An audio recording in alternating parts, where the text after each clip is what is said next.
Hey, I promised we'd do this in a bit more detail, so let's look more closely at the idea of attack surfaces and attack vectors. This is huge. So an attack surface is the landscape that a hacker sees when analyzing how they are going to infiltrate a company and break into their IT system. They've studied all the vulnerabilities and they've looked at that attack surface. The cyber criminal, having seen that attack surface, they will have identified a number of methods which would potentially allow them to breach the network defense of that company.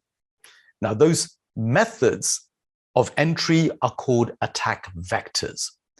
So an attack vector is the method which the cyber criminal is going to use, which has the best chance of carrying out the most successful attack. In their mind, the chosen route, which will give them the best chance of a success, is an attack vector. These attack vectors can be passive, which means that they don't try and break the network or IT system, but focus more on getting through by other means. As we've mentioned, and I hope you're getting to grips with this now, that some of them bypass the technology. So those are passive attack vectors, things like phishing emails, social engineering scams. I'm just calling from the IT department, and we're just refreshing everyone's account here at the server. We just need you to confirm your latest username and password for us, please, so we can enter it into the system. Many thanks. That sort of thing.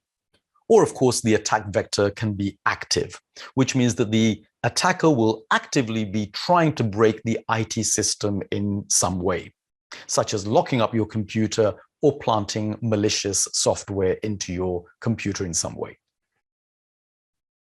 Understanding the whole spectrum of attack vectors, therefore, is fundamental for you. You need to understand the language they speak and all of these attack vectors so that you can fully appreciate what security professionals actually get up to and what sort of attacks they prevent and how they build a solid defense against bad actors.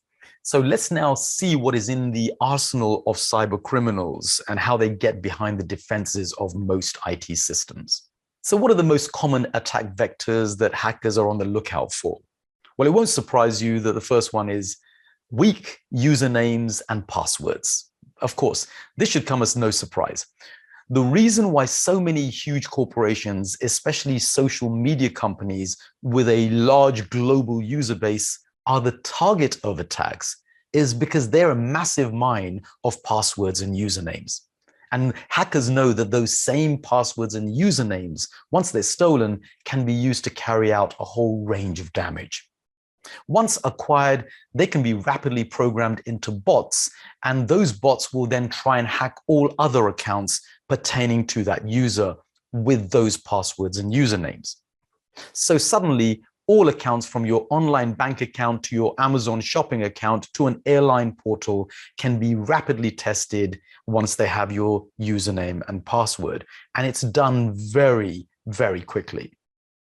Of course, if the passwords you're using are weak in the first place, the stuff I mentioned earlier about using passwords with no numbers or special characters, the attacker doesn't even need to go up anything fancy on something like a heavily guarded Facebook server. They can simply play around with any account you have, just pretending to be you. And if your password is weak, a simple brute force program can crack into your account, as we mentioned earlier. For these reasons, of course, two-factor authentication is becoming more and more popular. That process of using two different devices to verify each other. Nowadays, there's also the increased use of password managers along with biometric verification as well. And in that way, you can dramatically reduce the chance of hackers getting into any of your accounts.